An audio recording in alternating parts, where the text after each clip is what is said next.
À Nouspé, dépôt sauvage devenu une aire de repos.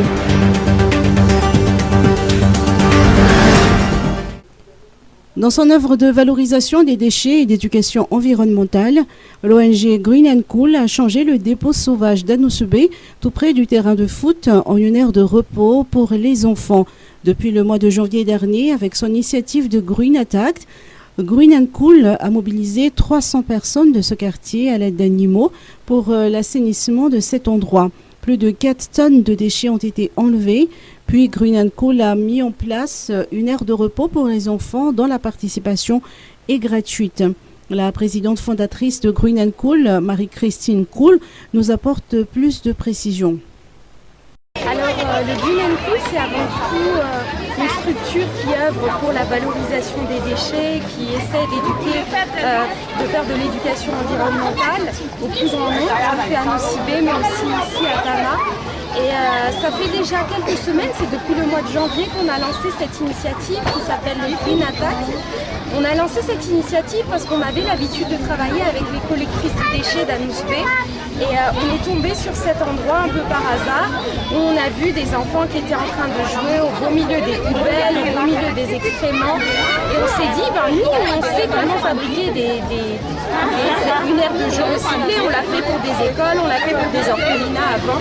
Pourquoi on ne ferait pas la première aire de jeu recyclée, mobile, en plein air, et on appellerait toutes les associations qui sont intéressées pour travailler avec nous. Cette présidente a lancé un message à tout un chacun pour la protection de l'environnement.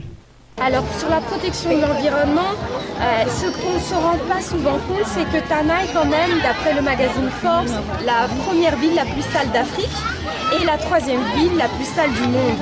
Donc agir comme ça, en ce moment il y a un grand phénomène de trash challenge, c'est essayer d'aller quelque part, de nettoyer tout en même temps et puis tout va bien. Mais nous on pense que ce n'est pas suffisant.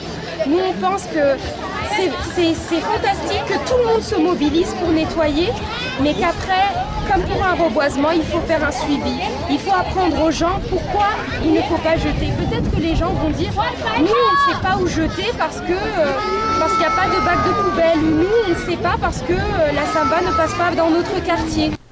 Outre l'aménagement d'une aire de repos, Green & Cool a rénové le terrain de foot par la mise en place de nouveaux buts.